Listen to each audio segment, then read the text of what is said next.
우리는 계속해서 두 종류의 개념을 담은 말씀을 보고 있습니다.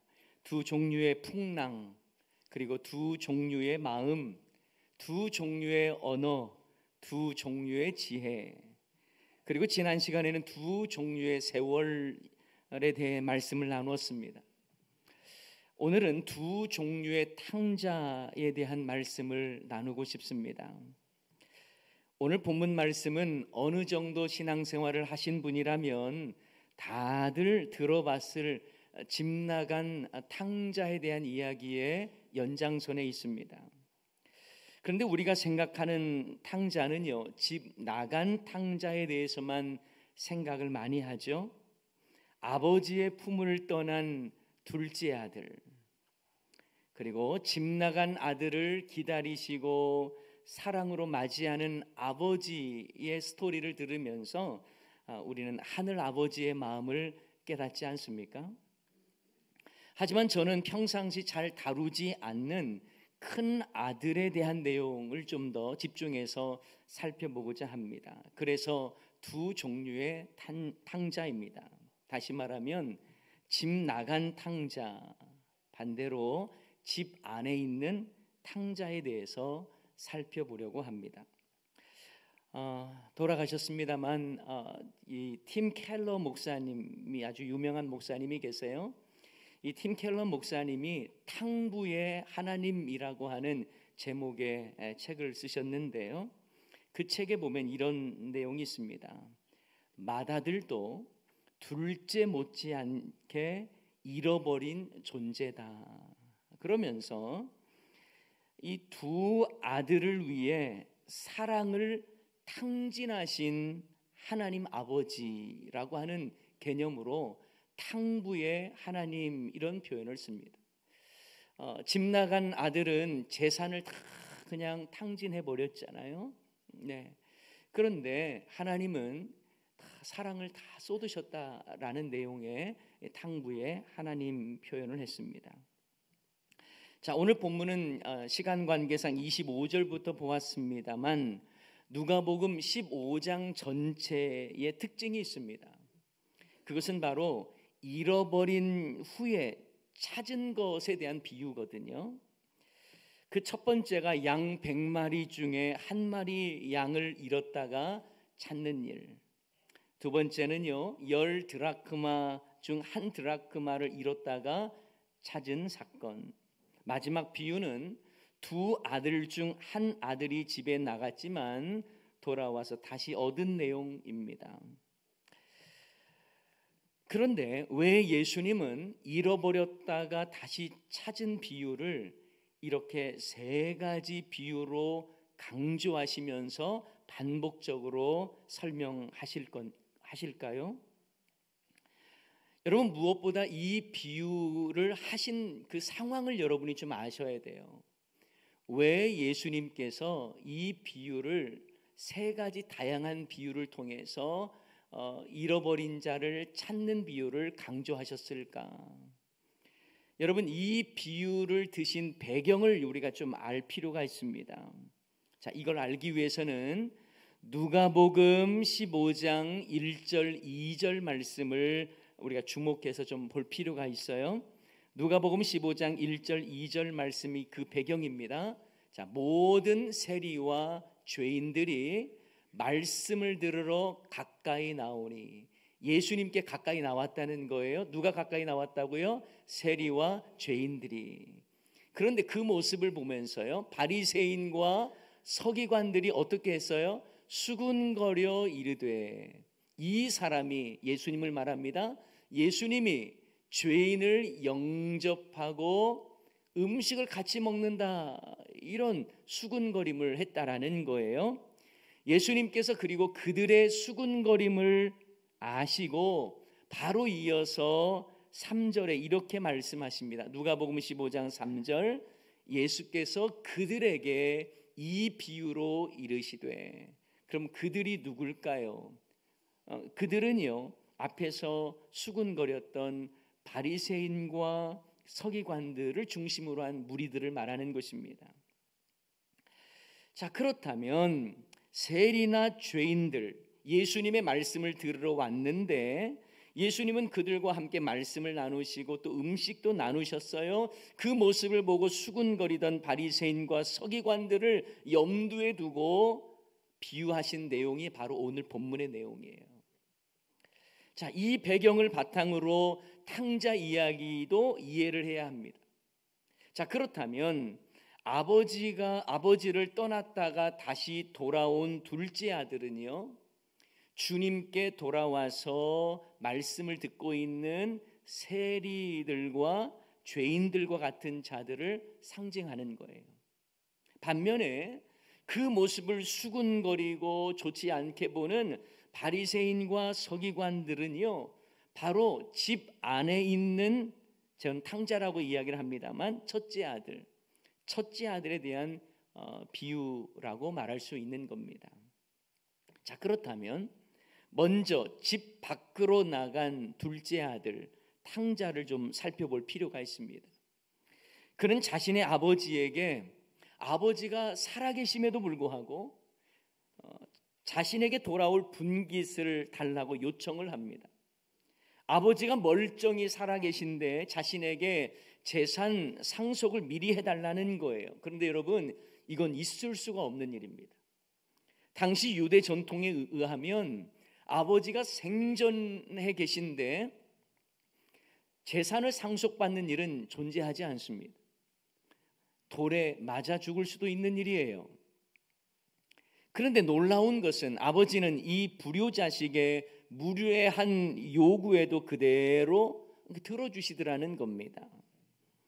그런데 우리가 주목해서 봐야 할 것은요, 아버지가 이 못된 둘째 아들에게만 살림을 나눠주신 게 아니라는 거예요.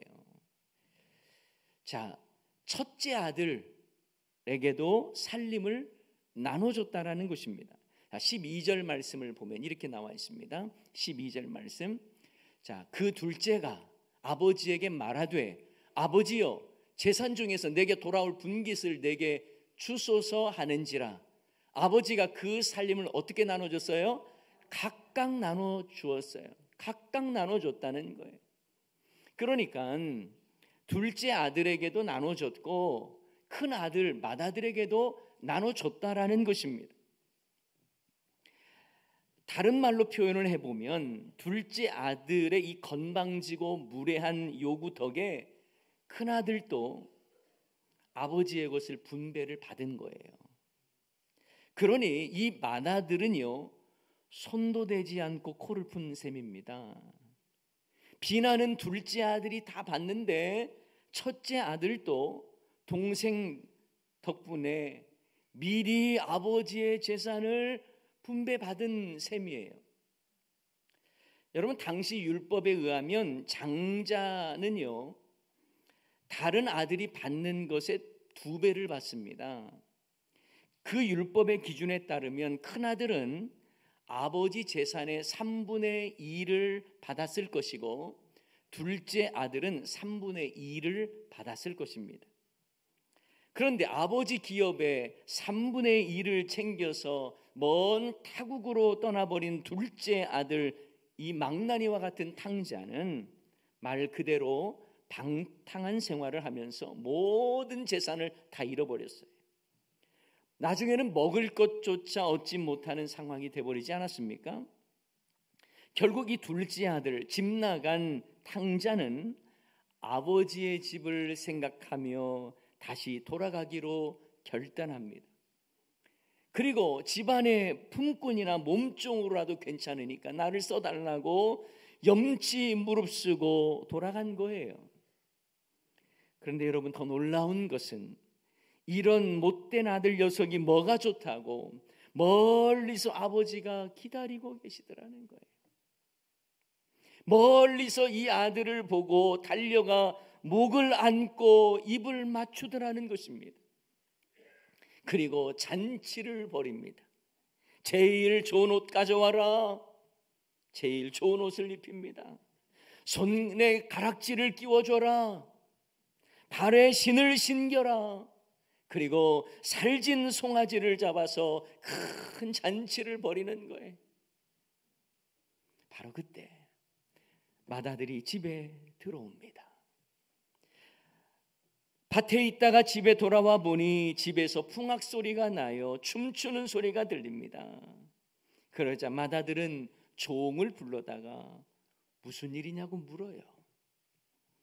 그리고 자신의 동생이 돌아왔다는 말을 듣고 분노합니다. 그리고 집에 들어가지도 않아요. 그러자 나중에 아버지가 나와서 맏아들을 설득합니다. 그때 맏아들은 자신의 불편한 마음을 다 쏟아놓죠. 여러 해 동안 아버지를 섬겼는데 나에게는 염소 새끼도 주지 않지 않았습니까? 장녀들과 함께 모든 살림을 삼켜버린 저 동생, 저 녀석을 위해서는 살찐 송아지를 잡고 잔치한다는 게 말이 됩니까? 여러분, 여기에서 우리는요, 이 집 나갔다 돌아온 아들을 보는 아버지의 관점하고 이 동생을 보는 형의 관점, 큰아들의 관점은 너무나 다르다는 것을 알게 됩니다. 아버지는 돌아온 아들을 향해서 뭐라고 표현하는 줄 아세요? 죽었다가 다시 살아난 아들이라고 표현을 해요. 잃었다가 다시 얻은 아들이라고 표현을 합니다. 사실 엄밀히 말하면요, 아버지가 잃은 아들이 아니죠. 그냥 집 나간 아들이에요. 그런데도 잃었다가 얻은 아들이다, 이렇게 표현하고 있습니다. 반면 이 맏아들, 형은 동생에 대해서 뭐라고 이야기합니까? 아버지의 살림을 장녀들과 함께 삼켜버린 이 아들이라고 표현을 해요. 여러분, 본문을 자세히 보면 형은 동생이라는 단어를 한 번도 사용하지 않습니다. 자신의 입으로 동생이라는 말을 쓰지를 않아요. 그저 아버지의 아들이라고 표현을 하고요, 이 아들이라고 하는데 이 아들을 번역해 보면 당신의 아들이라고 번역이 돼요. 그러니까 아버지의 아들, 당신의 아들이라고 표현하지 자기 입에서 동생이라는 말을 한 번도 쓰지 않습니다. 이처럼 돌아온 아들을 맞이하는 아버지와 동생을 맞이하는 형의 자세는 너무나 큰 차이가 있어요. 아버지는 집 나갔다가 방탕하게 살다가 돌아온 아들을 향해서 입을 맞춥니다. 얼마 전까지만 해도 돼지 주염열매를 먹던 그 입이에요. 그런데 그 더러운 입을 향해서 전혀 개의치 않고 목을 끌어안고 입을 맞추기 시작한 거예요. 그런데 여러분, 여기서 주목해야 할 것은 아들이 아버지에게 가서 용서를 구하고 난 다음에 아버지가 용서하는 마음으로 목을 안고 입을 맞췄나요? 아니에요. 아들이 용서를 구하기 전에 그냥 무조건 목을 안고 입을 맞췄다라는 거예요. 아들이 돌아오겠다고 하는 의지보다 더 강렬하고 간절한 마음으로 아버지가 기다리고 있었던 거예요. 어쩌면 아들이 재산 챙겨 나가면서 아버지 가슴에 못을 박은 그 순간부터도 밤마다 기다리고 있었을 것입니다. 멀리 집 나간 아들과 비슷한 체구의 몸을 지닌 사람이 오면 혹시 내 아들 아니야? 마음 졸이며 기다렸을 것입니다. 그러다가 멀리서 터벅터벅 힘겹게 돌아오는 아들의 모습을 보고 달려가 아들의 목을 안고 키스 세례를 퍼붓는 거예요. 그동안 재산을 얼마나 까먹었는지, 남은 것은 아무것도 없는지, 그간 어디에다가 사용했는지 그 내역을 묻지도 않았습니다.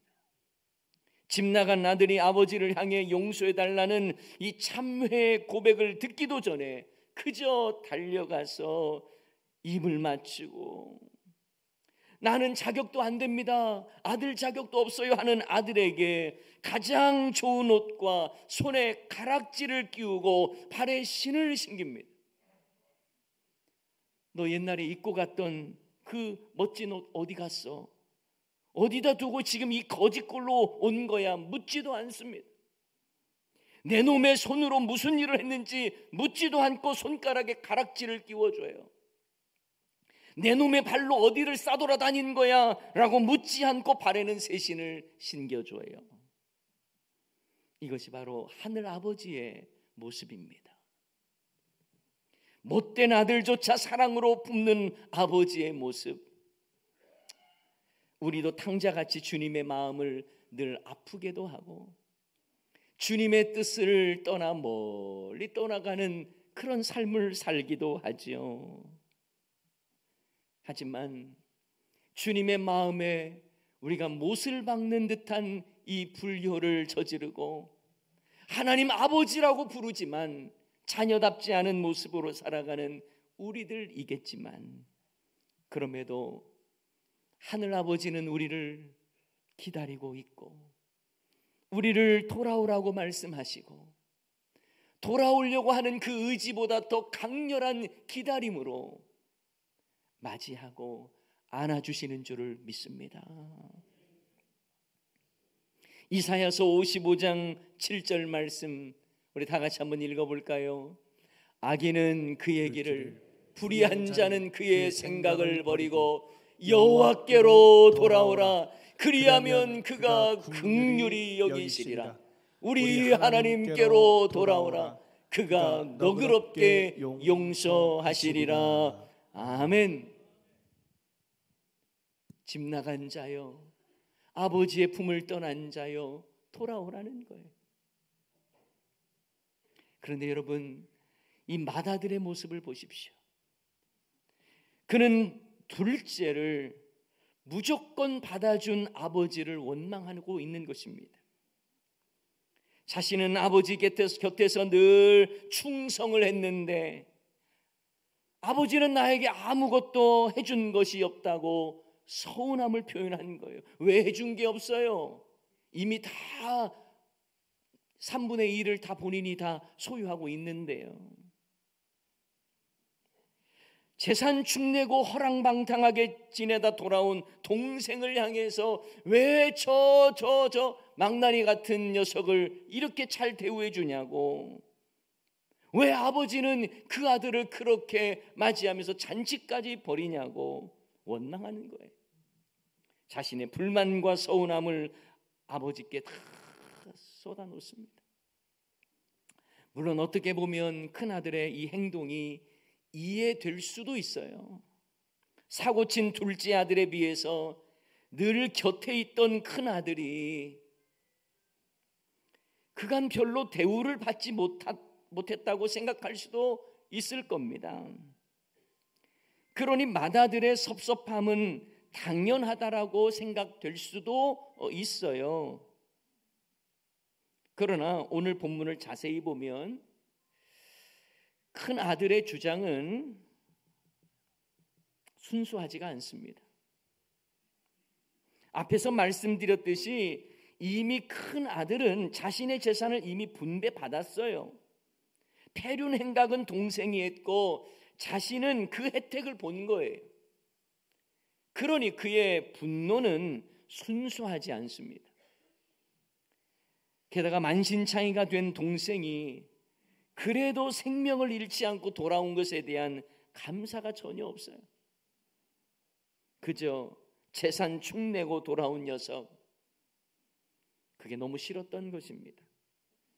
게다가 여러분 또 한 가지 생각해 봐야 될 게 뭐냐면, 아버지가 돌아온 아들을 위해서 잔치를 벌였다는 것도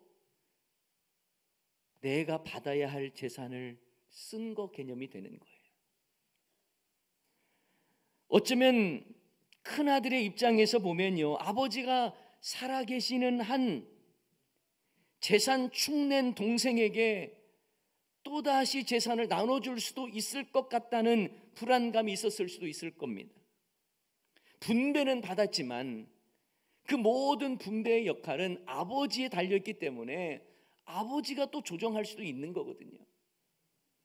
아버지가 살아계시니까, 아직 내 재산처럼 마음껏 사용할 수 있는 그런 상황은 아니에요. 그럼 화가 났을 거예요. 동생 것은 동생이 이미 다 써버렸는데 이 집안의 모든 재물은 이제 내 것이 될 텐데 아버지가 살아계시니 자신이 분배받은 것도 완전히 자기 것이라고 말할 수 없다는 이 불안감이 있었을 것입니다. 맏아들인 자신은 집 나간 동생과 달리 그래도 아버지와 함께 있었으니까 나는 할 도리 다 했다라고 주장하는 거예요. 자기 재산 받아서 방탕하게 살았던 동생과는 비교할 수 없을 정도로 나는 아버지와 가까이 있었으니까 나는 의로운 사람이라고 생각하는 것입니다. 여러분, 이러한 모습이 앞에서 말씀드렸던 바리새인과 서기관의 모습과 비슷하지 않습니까? 스스로 의롭다고 여기고 죄인과 세리들을 정죄하면서 긍휼히 여기지 않는 오늘 본문에 나오는 큰아들의 모습과 이 바리새인과 서기관의 모습은 너무나 닮아 있습니다. 혹시 우리도요, 나는 오랫동안 교회에 잘 다녔고 나름 봉사도 했고 직분도 있다는 것이 자기의 의의가 되어서 그렇지 못하는 자들을 향해서 정죄하는 큰아들의 모습을 가지고 있지는 않습니까? 방황하다 주님께 돌아온 자들, 그리고 새롭게 주님께 돌아온 사람들을 향해서 정말 기쁜 마음으로 아버지의 마음으로 품고 사랑해야 하는데 혹시 바리새인들과 서기관처럼 정죄하고 비난하는 모습이 있다면 그것은 큰아들처럼 집 안에 있는 탕자와 같다라고 말할 수 있습니다. 그런데요, 이렇게 화가 난 큰아들을 아버지가 가서 설득합니다. 내 동생은 죽었다가 살아난 동생 아니냐, 잃었다가 다시 얻은 아들 아니냐. 하지만 큰아들은 동생을 생명의 개념으로 이해하는 것이 아니라 남은 재산도 축낼 수 있는 존재로 생각한 거예요. 여러분, 바리새인과 서기관들은 어떤 사람들입니까? 하나님을 이미 잘 알고 있습니다. 율법을 잘 지키는 사람들입니다. 그러면서 자신은 하나님을 떠나지 않았다고 생각하는 사람들이에요. 늘 하나님 곁에 있었으니 자기는 잘하고 있다고 착각을 했던 것입니다. 마치 이 큰아들처럼 늘 아버지 곁에 있었으니 자기는 아버지께 잘하고 있다고 생각을 했던 거예요. 그러나 그 역시 집 안에 있는 탕자일 뿐입니다. 아버지의 마음을 전혀 알지 못하는 불효자인 거예요. 여러분, 이걸 어떻게 추측해 볼 수 있을까요? 큰아들이 밭에서 일하고 들어왔는데요, 잔치 소리가 들리잖아요. 그러면 일반적인 아들은 집에 들어와서 무슨 일이 있는지 물어보는 게 이게 맞는 거 아닙니까? 그런데 한 종을 따로 부릅니다. 그리고 무슨 일이 있냐고 종에게 물어봐요. 그는 아버지와의 직접 대화를 하지 않습니다. 맏아들이 화를 내자 먼저 찾아간 분도 누구예요? 아버지가 먼저 찾아갔어요. 이런 것으로 보아서 이 아들은 아버지와 함께 집에 있다고는 하지만 전혀 아버지와 대화나 소통이 제대로 되지 않는 아들이라고 볼 수 있습니다. 게다가 이 큰아들이 얼마나 아버지의 마음을 불편하게 했는지, 서운하게 했는지를 추측해 볼 수도 있어요. 왜냐하면 둘째 아들이 떠나갔을 때에 큰아들이 아버지 너무 상심하지 마세요. 제가 있잖아요. 제가 늘 아버지 잘 섬기겠습니다. 그리고 이렇게 잘 계십시오. 뭐 불편한 거 없으세요? 이래야 정상 아닙니까? 그런데 이 둘째 아들 나간 그때부터 집 나간 자식을 그리워하면서 날마다 기다리고 있는 거예요. 이 큰 아들은요, 아버지의 마음을 전혀 헤아리지를 못했어요. 그러면서 그래도 나는 집 나간 자식보다는 난 다르다.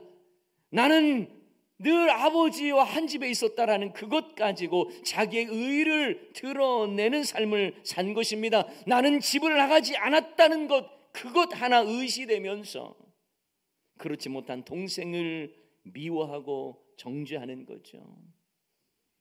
이런 점에서 둘째 아들은요, 집 나간 탕자였다면 첫째 아들 맏아들은 집 안에 있는 탕자라고 말할 수 있습니다.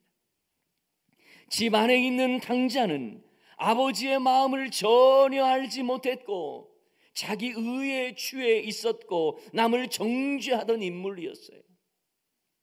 여러분, 두 종류의 탕자를 보면서 어떤 마음이 드세요? 나는 집 나간 탕자는 아니야, 이것에 만족하며 살고 계십니까? 나는 한 번도 교회를 떠난 적이 없어, 이것으로 만족하십니까? 이 정도 신앙이면 내가 신앙 연수도 있고 오랫동안 신앙생활 했으니까 이 정도면 됐지, 자기 의에 사로잡혀 있지는 않습니까? 그렇다면 결국 우리도 집 안에 있는 탕자일 것입니다.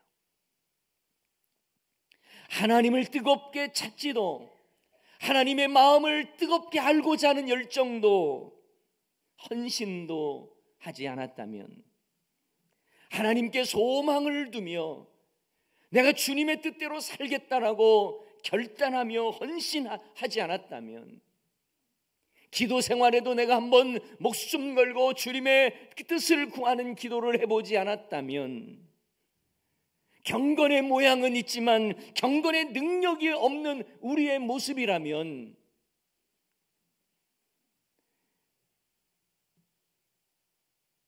우리는 집 안에 있는 탕자 아닐까요? 신앙생활을 안 하는 것 아닙니다. 교회 생활 안 한 것도 아니에요. 교회를 떠난 적도 없습니다. 그러나 정말 하나님 아버지를 기쁘시게 해드리고자 하는 열망과 열정이 없었다면, 영혼구원을 위해서 한 번도 힘써본 적이 없었다면 집 안에 있는 탕자는 아닐까요? 교회의 절기나 행사에 대해서는 너무나 머리로 잘 알고 있습니다. 그러나 예수님을 가슴 뜨겁게 사랑하지 못했고 믿음의 온전한 삶을 드리지 못하고 있다면, 교회에 대해서 이런저런 말을 많이 하면서도 교회를 든든히 세워가기 위해서 삶의 헌신이 없었다면, 말로는 예수님을 사랑한다고 하면서 삶으로 예수님을 인정하지 않았다면 우리도 집 안에 있는 탕자 아닐까요? 오늘 우리는 집을 나간 탕자와 집 안에 있는 탕자, 이 두 종류의 탕자를 바라보면서 어떤 느낌을 가지고 계십니까? 정말 바라기는 우리는 하나님 아버지의 마음을 깊이 헤아리며 그분의 뜻을 이루기 위해 충성하는 삶을 살아가는 저와 여러분 되기를 소원합니다. 이번 주 고난주간을 맞이하면서 과연 나는 어떤 모습인가를 돌아보십시다. 그리고 집 안에 있는 탕자든 집 밖에 있는 탕자든 포기하지 않으시고 받아주시는 그 탕부 하나님, 그 하늘 아버지를 생각하면서 우리를 구원하신 십자가 그 사랑을 깊이 묵상하고 주님의 뜻대로 순종하며 살겠습니다. 결단하는 저와 여러분의 삶이 다 되시기를 주님의 이름으로 간절히 축원합니다.